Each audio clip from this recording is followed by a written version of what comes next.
Wow. Oh my goodness. I'll tell you, I really believe that that movie just really depicts where we are today.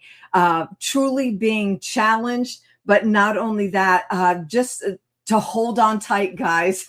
I really believe that this may be the trump card that is being played because we are the crew within the White Squall. I really believe that. So today I want to welcome you all to Upfront in the Prophetic, where we go beyond surface level narratives and dig into the deeper currents of what's really going on in the world. Today we're with, I just love this man of God, SG Anon. It's been a while. We've been trying to get him on, and finally we have him on today. And if you don't know him, he's a respected voice in the geopolitical space, the media space, known for basically connecting all the dots together.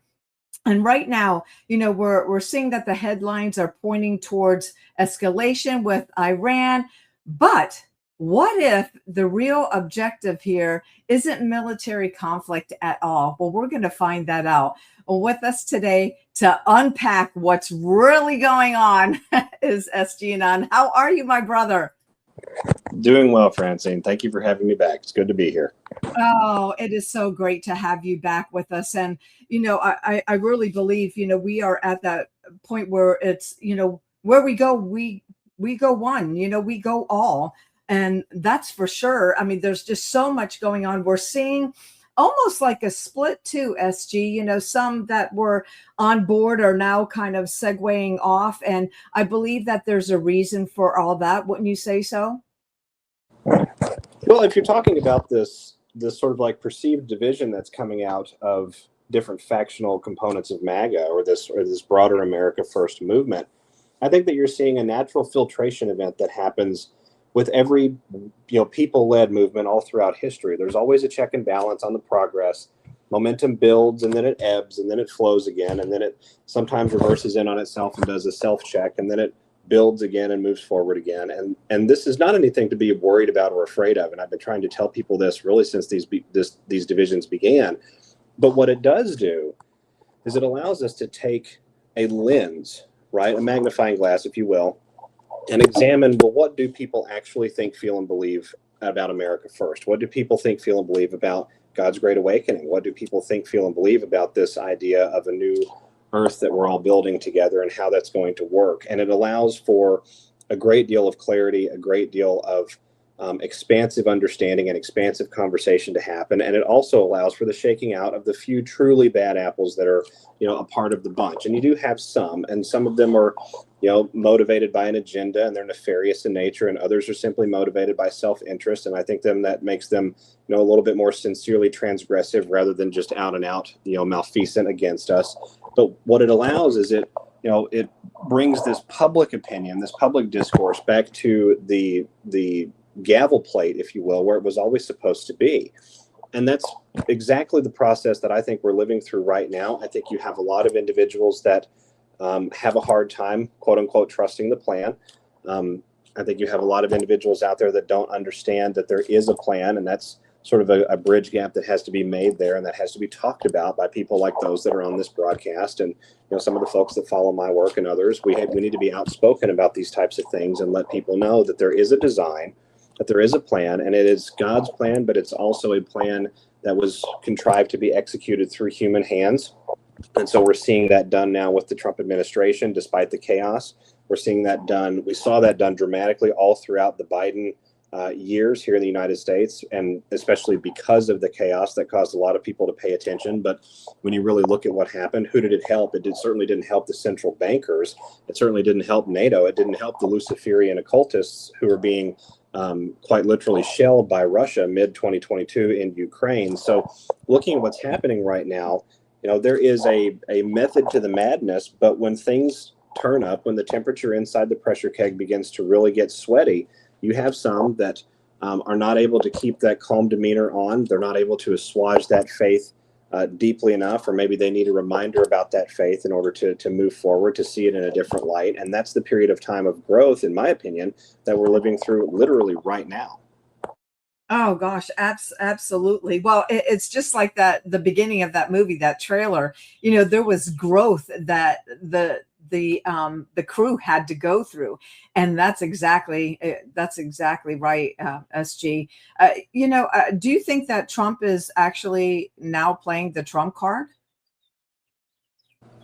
No, I don't think this is the Trump card yet. I think what is going on right now is forced positioning.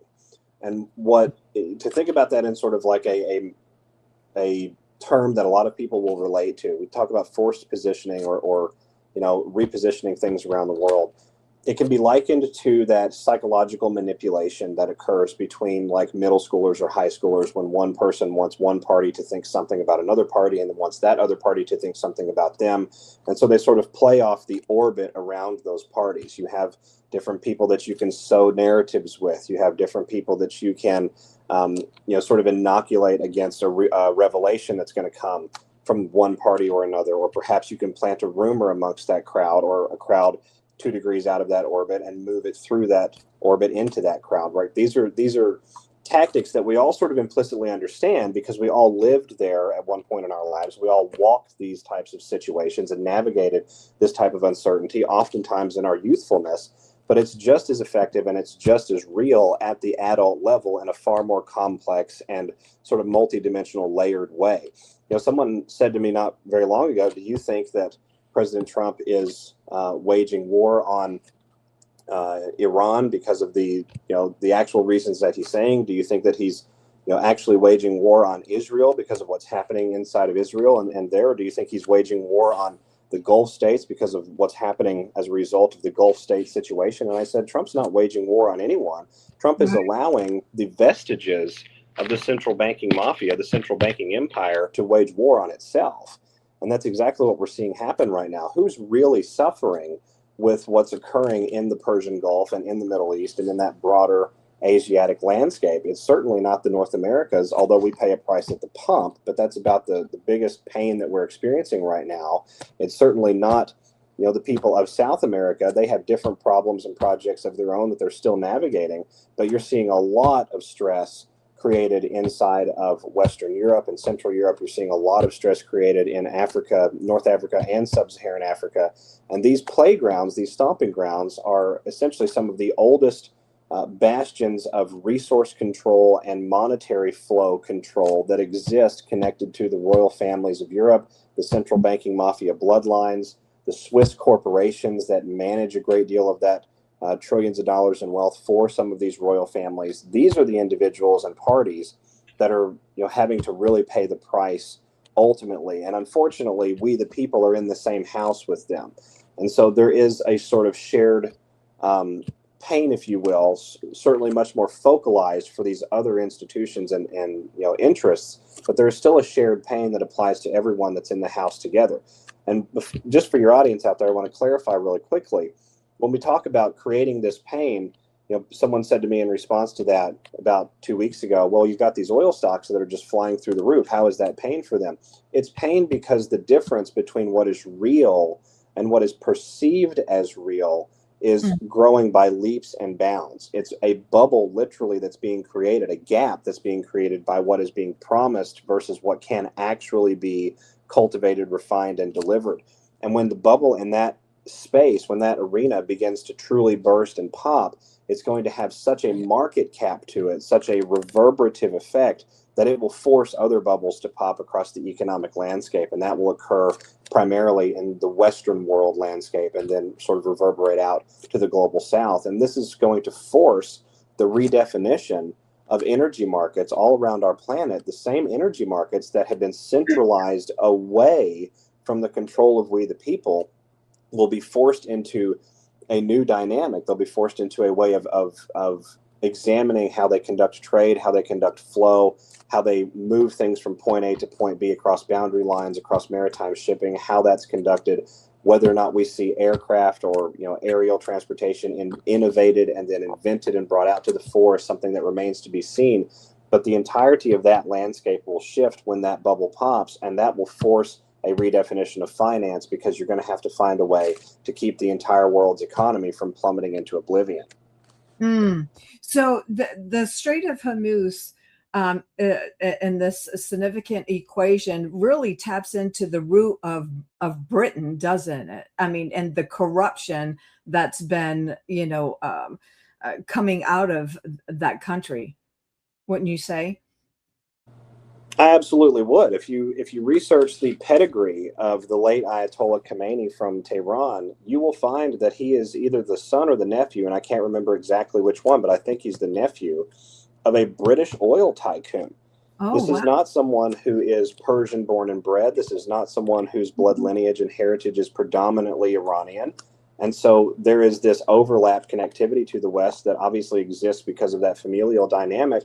But when you look at the companies and corporations that have been feeding into the Iranian oil landscape, it's a lot of international and foreign corporations, oil corporations, that are known to do business deals, extremely large business deals, with companies like Chevron, ExxonMobil, ConocoPhillips.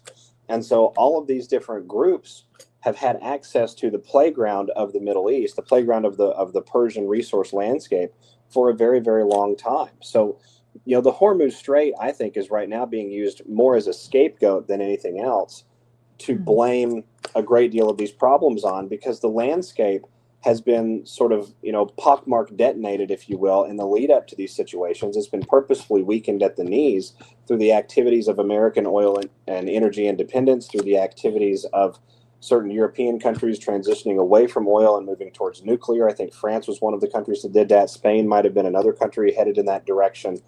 Italy has certainly talked about it. The UK has talked about reopening the North Sea oil fields at one point. I don't think it's going to happen with Labor in power, but I certainly do believe that it's eventually going to happen because the need has been created and the conversation now exists. You have Germany discussing how to cool relations, and Hungary as well, how to cool relations with Russia with respect to Russian energy, because Russia is an enormous repository for energy and resources that Europe has regionally right there in its arena. And President Putin, I think, is more interested in that than he is having a war on the European continent. He's made several remarks in the last 3 years that go loosely somewhere along the lines of, our fight is not with the Germans or the French or the Brightons or the Italians or whoever. It's not even with the Ukrainians. It's against the satanic Luciferian cult that influences the politics and the governments of the West, and certainly that has entrenched itself into Western corporate and Western finance, because one of Russia's high court rulings that banned, I believe it was Facebook from the country, identified Facebook as a tool of the intelligence community influenced by Luciferian ideology as well as other ideologies. So I think what we have right now, if I can extrapolate us back out to this 80,000 foot point of view, is again this forced redefinition of Mm. how these areas of the world have to think, operate, and behave with one another, and the simultaneous realization, forced sort of into the face, and probably by the time it's all over, down the throat of those sleeping populations that still remain across the Western world, that their governments, that their institutions, that their agencies, all sides of them, are not working for them and are actively working to replace them. Right. That's so good. But President Trump has often been associated with the unconventional strategies. I mean, how do you see like his actions right now aligning with the principles of the art of war? Make your enemies destroy each other. That is the principle that he's leveraging right now, in my opinion. And I don't want to wax overly repetitive on the topic, but when you look at who's really paying the price with something just as focalized as the Strait of Hormuz, for example, it's not the U.S. We've seen a price spike at the pump, don't get me wrong, but the Yeah. United States has dramatic oil reserves. And everyone sort of knows that at this point in time. Even the environmental groups that rail against them are aware that we are absolutely loaded with this particular resource. And so, outside of some pain at the pump temporarily as we onshore American energy production and hopefully create a regulatory landscape that floods our landscape with what we need first and then exports the rest, what we can afford to export reasonably to the rest of the world, a country like China is not able to do that. China has to import more than 25% of all of its oil, crude, and natural gas petroleum derivative products from outside of the country. In other words, it has a demand that exceeds its need to satisfy the demand domestically. They do not have large reserves of oil that we know about. They have tremendous reserves of other extremely valuable and useful things, and Beijing is certainly aware of how to leverage those as bargaining chips. But when we look at what's happening here, you're seeing groups that have traditionally paid a pretty significant, or excuse me, played a pretty significant role in that exportation of intelligence community terrorism and deep state manipulation. You're seeing a lot of those countries really caught at the hilt with what's going on right now. Qatar is another example of that. I have no problem with the Qataris, but we have to acknowledge that Qatar has been a conduit for arms deals that have gone on in the Gulf states and in the Middle East, as has Bahrain, as has Saudi Arabia, as has Yemen, right? All of these different Middle Eastern or Mesopotamian cultures that have existed there on the ground for a very long time with one another. Nobody is sort of like, clean hands at the pie plate. Everyone has had some fingers in there along the way. Some of them had just had the hand all of the way up to the wrist and beyond. Others, we had just a couple of fingertips. And so the point is, there's a lot of that goes on in this dynamic, and they're all being forced to pay the price with respect to just what's coming out of Hormuz. That doesn't even get into what I believe to be a coming blockade or restriction. Maybe not a blockade. Maybe that's too strong of a word. Let me be clear for the audience out there. I do believe that we're going to have some transportation inhibiting activities that are going to come to the, I forget the name of the waterway immediately south of the Red Sea. It's where the Gulf enters into the southern tip of the Red Sea. But I think it's going to happen in the Red Sea, and the Suez Canal is going to become a strategic choke point for a lot of what comes next with respect to this movement of the worldwide economy. As we blame Hormuz for these events that are happening, we should keep in mind that while Hormuz is a scapegoat, it's far from the only one. And having several different scapegoats together will encourage the planet to also adjust how they move things territorially, perhaps through the air, perhaps across land in different land routes based on regional need. So all of this, I think, to have a very long answer to your very short question, it's all about irregular war. It's about forcing cultures and military components, both for we the people and against we the people, into taking an honest position on where they're at, and then driving home a landscape that requires everyone to change or to adjust or to back up and punt or to reevaluate perhaps long-standing disagreements that have existed between nations based on needs, sort of like neighbors in a community all come together in the event of something cataclysmic like an avalanche or a volcanic eruption. Yeah, that's wow, that's a great point. Yeah, and I know that there was so much backlash in regards to what Trump was doing, and yet now, I think even yesterday there were like over 100 tankers heading our way for oil, and I think a lot of people really didn't understand the significant part of what was really going on, thinking that it was, one way, being weapons, but in fact there was just so much more that pertained to this situation. It was so much deeper than what we've ever thought. Well, and I think we're learning as an onlooking population coming out of our stupor and our slumber that what we see presented to us initially is very rarely the full truth. Things unfold in real time. Dimensions change and ebb and expand and contract based on how those things unfold. A lot of that becoming sort of happens in real time, especially when we're watching through the internet, where we can see things hours or minutes or a day or two later. But we're sort of watching the history being written. But the great lesson in that is that from the vantage point that we have as information consumers here in the Western world, if we're going to cross-reference that vantage point with the vantage point that military intelligence command has and what they're able to share with civilian intelligence agencies that then move that through to the president's daily brief, I think we need to acknowledge that perhaps we don't have the full picture, and maybe that's okay if we have a system that allows for a little bit of either trust or trustlessness, however you want to characterize that implicit state of status quo guarantee. And so I think what we have for lack of a better term, is a gigantic learning experience on top of real actionable world changes that are occurring, which are interested that, let me rephrase that are in the interest of we the people long term. We don't want, nobody wants, not even those of us who have benefited from it, want a centralized worldwide energy complex or construct that can Right. at any point in the future be weaponized against us. We do not want that. We want redundancy built into the system. We want safeguards to be in place. That's literally why the United States has a tripartite check and balance system, because it was much more difficult to infiltrate and control a three-way triangle rather than, a two-way back and forth, which is the partisan system that we've seen created inside of our bicameral Congress. And the same is true of the world at large. We want to know that if one area goes down because of a natural disaster or some craziness like a meteor strike or some enormous volcanic eruption or earthquake or whatever, that we don't then lose electrical connectivity or availability of aviation fuel across an entire continent.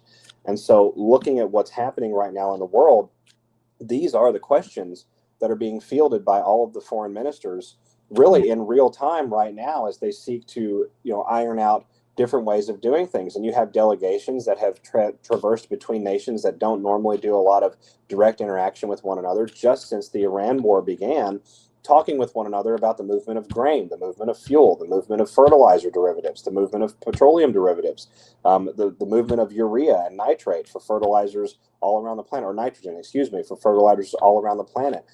These conversations have been spawned off as a result of the things that are happening, and maybe, just maybe, we would be okay to trust the process a little bit. It doesn't mean to be ignorant of the process, but it does mean to not snap react at the first bad headline that we see.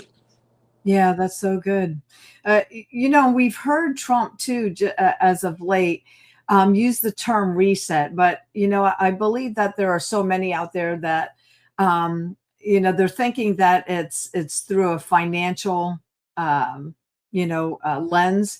But from your perspective, what is he actually signaling? Because he uses a lot of comms, and with those comms, he wants us to research the matter. So what do you believe that he's really talking about? Well, I'm going to answer the question first by bringing up something that I think is extremely important to operate with as a foundational basis for looking at these types of things. Because Okay. I think if we don't have the context for it, then the meaning sort of gets murky and it loses its essence. We were told directly, unambiguously, in no uncertain terms, by an entity called Q Online that stated double meanings exist. Yeah. We were also told directly by that same entity, learn our comms. Expanded to extrapolate from that, the sentence would read, learn how we communicate. And so, with double meanings being existent, that must mean that multidimensionality can or often does exist in the statements that come from government officials, from military pulpits, from intelligence communities, from investigative officials, etc., because there are hidden messages that are meant for other individuals, other parties, other entities. That has always been true. And let me say that it's always been true with the preface there that there has always been a system of evil in control in the background through its institutional control of some of the oldest schools of human life and human existence and the human journey. And that those levers and institutions of control have controlled what has occurred inside of our governments, and they love their symbolism. So, Sure. with that as the basis to the question, Trump comes out and says, world's most powerful reset. Well, reset's a big word. Yeah, it is. Reset's been utilized to describe Noah's flood. Mm-hmm. Reset has been utilized to describe what the Egyptian priesthoods called the great deluges of old, which preceded the year 10,000 BC, according to them. Reset has been used to describe what happened to old Tartaria and the massive floods, these people call them the great mud floods that came from various mountains and areas of raised terrain and would wipe out entire cities. There's a lot of that in Eastern Europe and in Western Russia.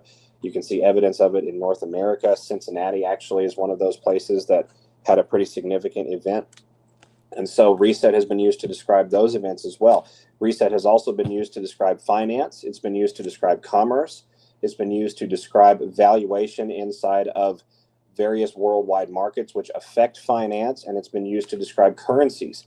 So when President Trump comes out and says world's most powerful reset, I think the meaning is a little of the essence of all of the above. You're seeing a spiritual reset. You're seeing a consciousness reset. You're seeing an international dynamic reset, inter meaning between two nations reset, how they operate and behave with one another. You're seeing financial reset for sure. You're seeing energy market reset absolutely happening because it's being forced. Quite literally, energy facilities are being targeted across the Middle East. Aramco, the largest and most valuable company on planet Earth, has now been hit by an Iranian missile, from what I understand, or an Iranian drone. They evacuated most of their facilities across Saudi Arabia, which is an enormous indication of who's really in control at the very top, because I don't think an evacuation order would ever have been given if we had the true Luciferians still in control of those decisions. I think they would have just sacrificed that fodder and laughed about it at the board table. And we have currency markets that are being forced into this position of needing a reset because of the different chaos and instability that's happening in the old system. How do you stop the coin operated bucking horse when it's had a short circuit and it won't stop anymore? You have to give it a different kind of power. You have to pull the power and move into something else, and you certainly have to stop the activities of that right then and there with some sort of balancing mechanism. And so the balancing mechanism, in my opinion, is this emerging system of currency control, which will have standardized values behind the currencies themselves.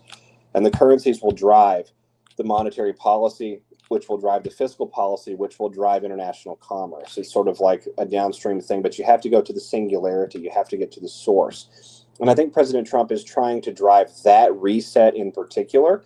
And if I was to guess what he's talking about, I would think currency is probably what he's referring to. But you cannot reset currency without resetting everything else. Right. And that's why it becomes a world's most powerful reset, because from what we know, it does appear to be the first time in all of world history that these resets on the dimensions of human society have been done simultaneously. And to achieve that and not end up like the ancient city of Atlantis, I think is a monumental and generational accomplishment that will go down in legend for a very long time here in the world, and not just in the Americas. I think you're going to have these stories of these times told regionally and culturally all around the planet in the lens of their faith and in the lens of their God for a very, very long time. And I think it's going to be mostly positive, because at the end of the day, once the thumb is removed from the scale of all of these different markets, all of these different regionalities, all of these different international dynamics, all of these different economic cooperatives and behaviors, all of these different shipping lanes, all of these different financial organizations and banks and commerce sectors, currency itself, military application, transnational criminal behaviors applying pressure to governments. Once all of that is removed, who really knows what we can unlock here in the world? I think it'll be dramatic. Oh my gosh, absolutely. Thus now the 250th anniversary. And I think a lot of this, I think we're right in the window of all of these things happening. Some people, okay, grab your popcorn because it's going to get wild in the next couple months here.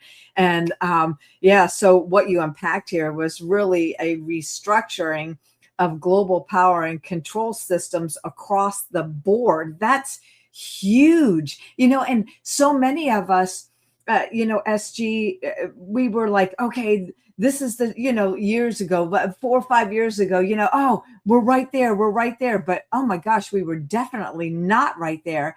But now we are, to see everything being unpacked before our eyes. I mean, this is so biblical.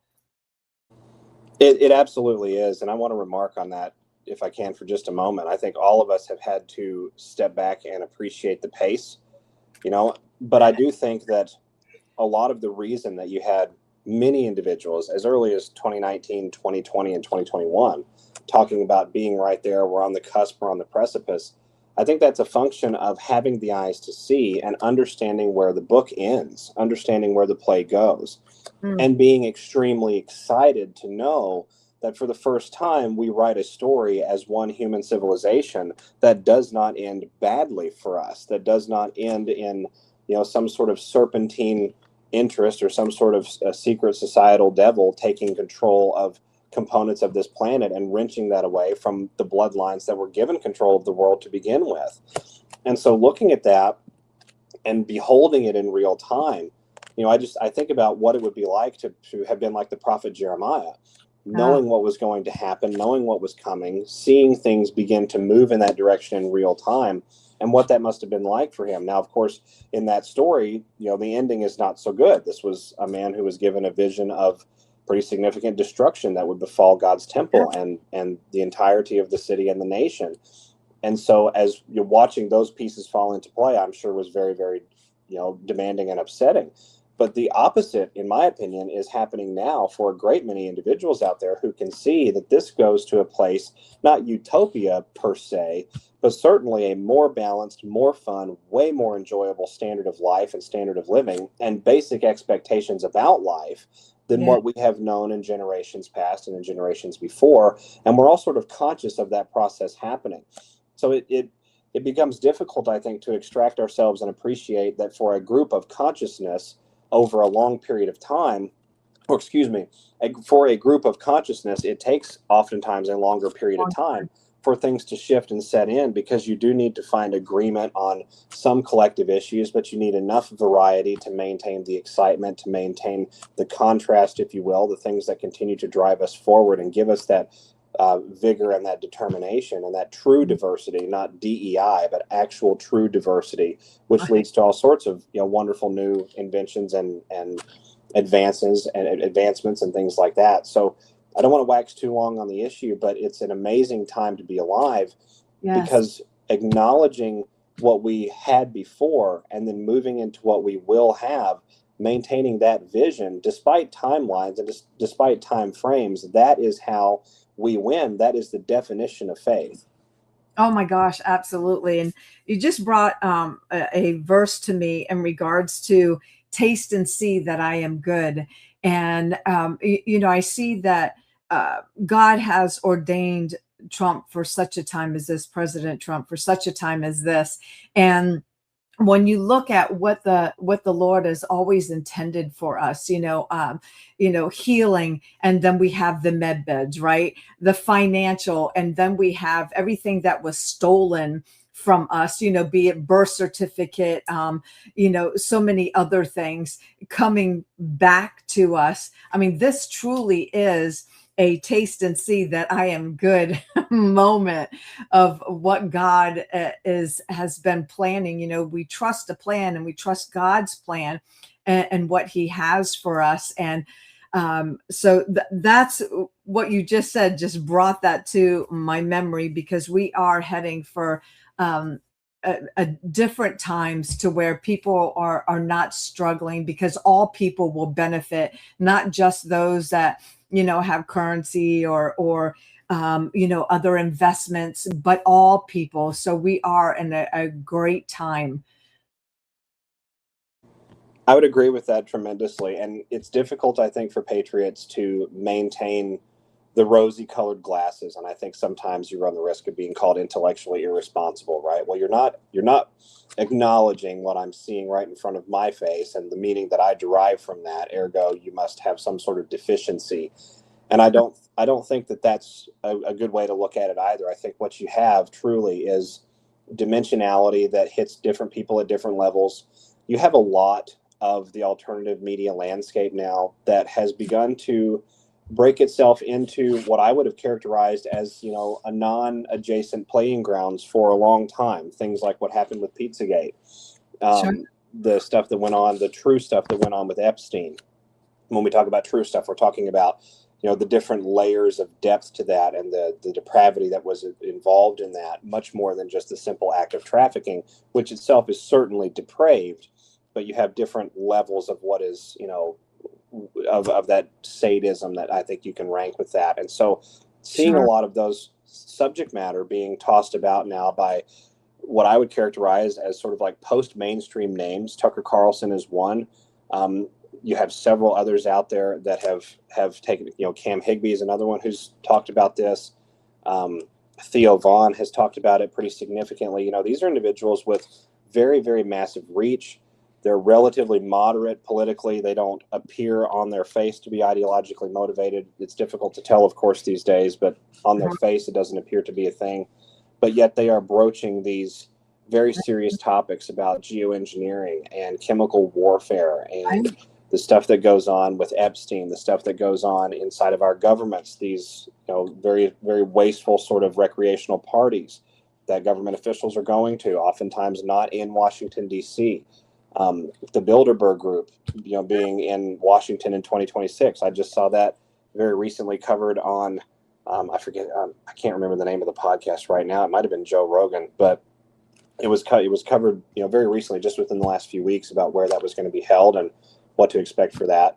Say last few weeks, it might have been 8 or 9 weeks ago now. It's been a minute, but regardless, the whole point is, as we see these subjects continue to be expanded upon, and these larger, broader audiences continue to come to understand, well, the nature of the corruption is actually this, or the nature of the corruption is actually that.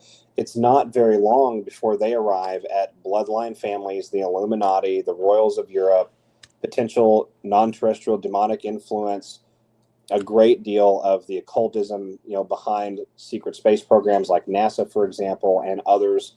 All of that leads us to this collective understanding that the world itself is not as we were told. It's actually much nicer. It's much greater. It can be much better. And that's what we're waiting for. We're waiting for the realization from those that I would characterize as just now beginning to open their eyes and understanding the greater picture. We're waiting for that realization where they say, wow, if it was this bad, how good could it actually be? Right. Oh, that's so good. You just mentioned NASA, and I just had to laugh a little bit here. Artemis, they did a little interview, and he was holding the ball, and they were supposed to be in flight or whatever, and the ball falls down, and they tried to, like, oh my gosh, it fell down. They're going to know. I'm like, oh, that was so hilarious. I wish I had that clip right now so people could see that, and they're just like, kind of like, no, just forget it. Just, leave it there. Smile and wave, boys. Right. That's absolutely the attitude. And it's glorious to watch when you do have, again, the perspective to notice these types of things. Something that I thought, and the Artemis mission is being used, I think, as an evaluation metric for where people are at with respect to the overall awakening. When we saw the clip where they had put out that they were having malfunctions in the lavatory on the ship itself, and they were on their way, and they're sort of in transit, and I think one of the guidances that was given was something unbelievably ridiculous, like, don't pass gas through the body or something like that because the oxygen concentration or whatever. I started thinking to myself, this is very much in your face, sort of, joking and like jester level clowning around, because if you cannot offload waste in the sense that you are stuck somewhere and you're not able to get to a bathroom, what are you full of? You're full of crap.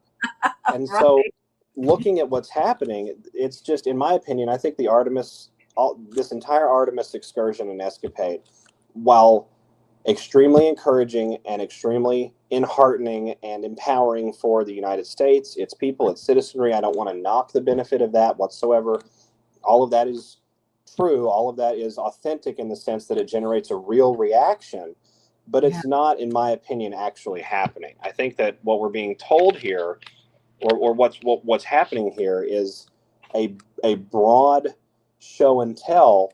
You can't show the people, you really do have to tell them, and a gauging of where people are at and how willing they are to have the public discourse about what is this thing, what is that thing, what does it actually mean, when it carries so much implied meaning for the nation itself. And that's something I think we as Americans have to relearn how to do again, because we've gotten away from being willing to have the conversations that are perhaps,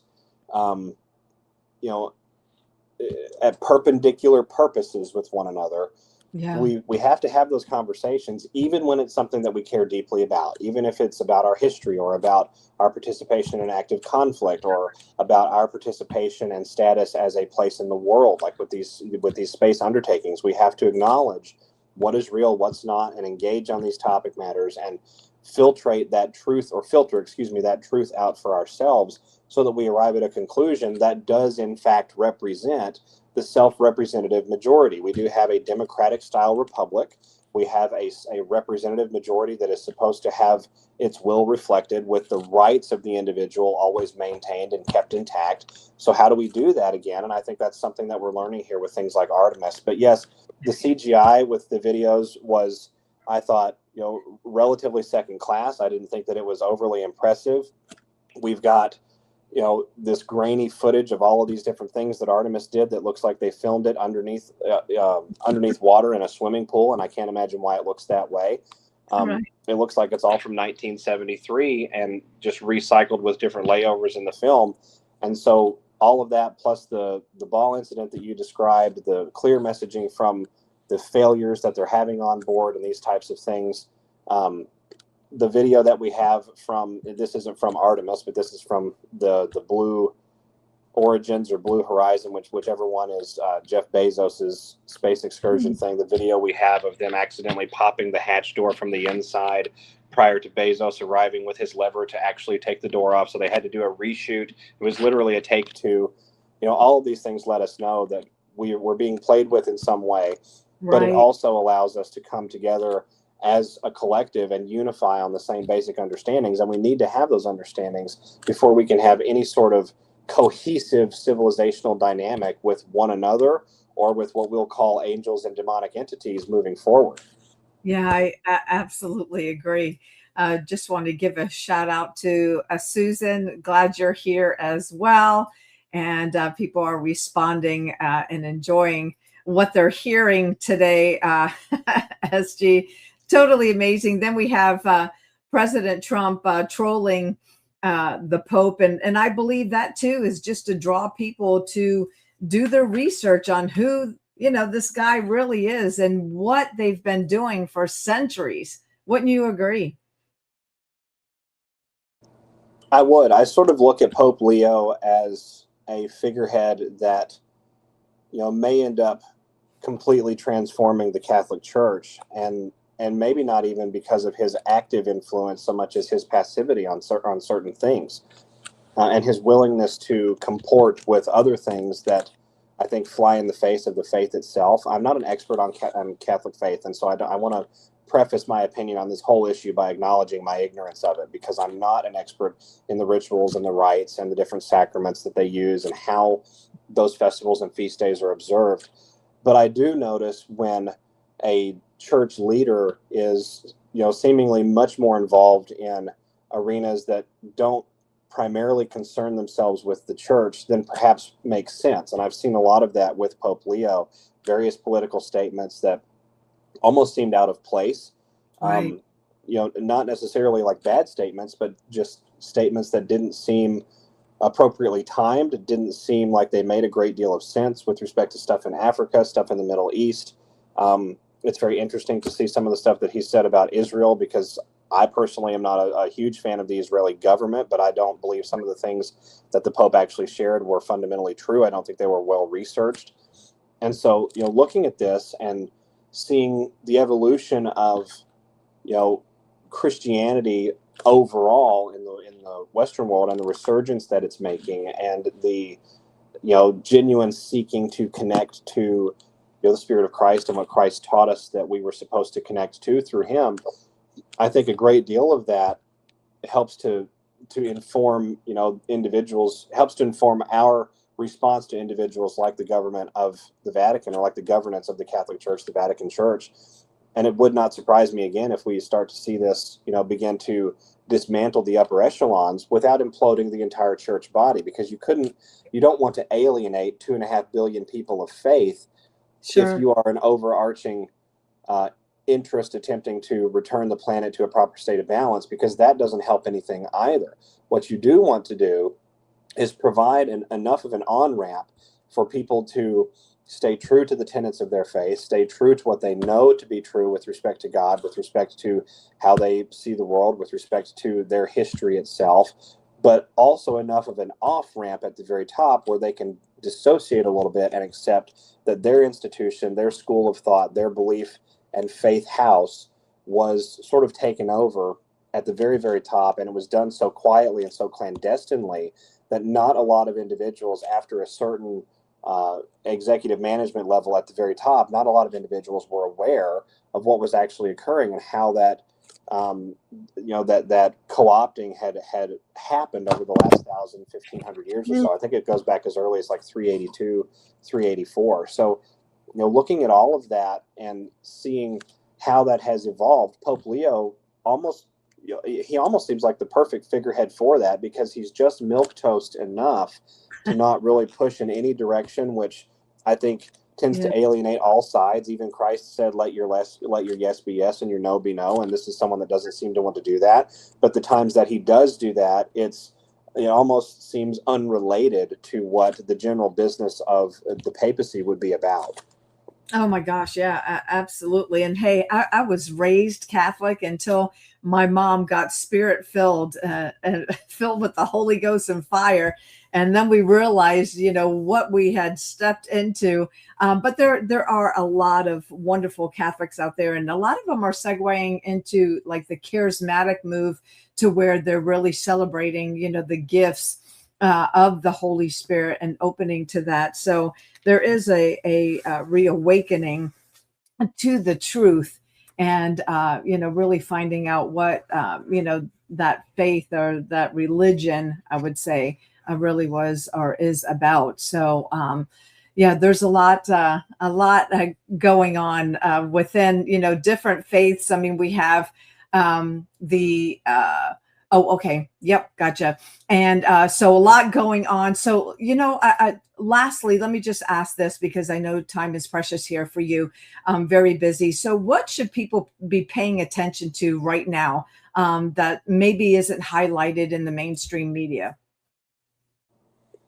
I think the biggest thing for people to pay attention to at the present moment is the buildup of Russian troops again in southwestern Russia. I think you're going to see the entirety of the Zaporizhzhia province in Ukraine taken by Russia here relatively soon. I think you're going to see the entirety of Odessa province, which includes the port city of Odessa, which is Ukraine's largest port city and one of their primary import and export areas. I think that's going to come under Russian control. And that's really going to spin things up in Eastern Europe quite a bit. And no one's talking about that because everyone's talking about the Iran situation or the broader spiritual evolution that we were just talking about a moment ago. I think everyone can sort of see that happening too in real time, and that's a good thing. But with respect to the more surface level, coming back down, if you will, to like the land of the trees, I think the next major move will come from Russia. I think Moscow is currently lining its pockets with as much high dollar oil, natural gas, and petroleum products that they can sell in the international space to fund that wartime economy and this current buildup that's going on. But, Russia is extremely patient, but I do not believe that the Russians are going to remain patient as we go forward here. And President Trump is publicly distancing himself from Ukraine. And that's the tell in it for me. The fact that we're now seeing President Trump basically deride Zelensky in the public space, refusing to send certain U.S. provisional packages because of the Iran situation. We have to feed our own nest before we feed your nest, that sort of stuff. Sure. Calling him a small man, I think, was something he said that he referenced about 4 or 5 weeks ago. He's not someone who wants peace. Right. So I think President Trump is purposefully creating narrative distance where ultimately, if Russia moves in a grander way on Ukraine, Europe will be forced to decide, is it worth it or is it not worth it? If the U.S. is just going to sit on the sidelines, then maybe it's not worth it.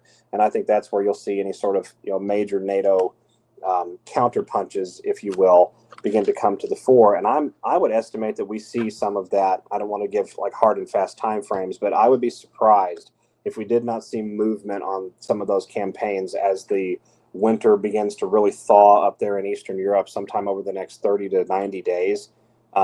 Again, it's not a hard and fast prediction, but it would make a great deal of sense, especially going into this 250th birthday for America. And that's going to redefine, in my opinion, Francine, it's going to redefine a lot of what NATO is and is not for. It may even result in the dissolution of NATO, and it's going to redefine the dynamic in that segment of Eastern Europe that borders Russia, where Russia will likely establish a buffer zone. And if we get to a peace with the Ukrainian situation as a result of this hypothetical advancement that I'm talking about, then I think that in those negotiations, you would see that buffer zone created, perhaps all the way up to Kiev. So it's going to be a really incredible time as we go through the remainder of this year and into early next year. We've got 3.5 years almost, or 3 years, I guess, at this point left of this particular Trump presidency. I think we should all sit back and enjoy the ride. God really does have this, but taking out the old system of enslavement and death was never going to be easy. No, not at all. Not at all, SG. My gosh. Hey, I wanted to put this out on the screen too. If you all are ready to change your life and change your story, contact us at that 800 number. We are also partnering with a company called Manna Relief, where we have fed children for over 25 years in 90 countries. There's a lot of you on that are listening that say, hey, I would have loved to go to the mission field or help orphanages. Well, this way, you surely can. So SG, I want to thank you so much for being with us today. Oh my gosh. I mean, it's just been amazing. Just your incredible insight. And what we're seeing may look like chaos on the surface, but underneath what appears to be pretty much calculated shift in how power, influence, and control are structured. And for our audience, I just want to say, please stay grounded, stay discerning, stay in prayer, and watch the patterns and listen to the comms, because if you do, you'll find out exactly where we are. And I always trust in God, because he's at the helm and he's going to watch over us. That's for sure, because he makes the crooked places straight, the rough places smooth. And that's exactly what he's doing, SG. So SG, where can people find you? I can be found on my same 4 places still online. I'm on rumble.com at the handle rumble.com/user/QNewsPatriot. I'm not on Rumble by the name SG Anon, but I can be found on Truth Social by the name SG Anon at the handle real, REAL, SG Anon with a red check mark. I can be found on X at the handle THEQ News Patriot with a blue check mark. And I can be found on Telegram as well at the address t.me/real, REAL, Q News Patriot. It is an incredible time to be alive, Francine. And again, all we have to do is trust in God, because at the end of the day, this entire battle is won. It's just a very long finish for those of us that have seen the outcome from the beginning of the book. Oh, that's so true, SG. And please know that we are on Rumble and YouTube now. Woohoo! They've allowed us to come back on starting at ground zero. So go ahead and subscribe on YouTube. So appreciate that. And I just want to bless you, SG, and your family and all those that are listening. Just know that God has gone before us. He is making the crooked places straight. Just rest in him. Lean not on your own understanding, because just like what SG said, we are victorious in Christ Jesus. God bless you, everyone. And thanks for joining us on Upfront in the Prophetic. Blessings, SG.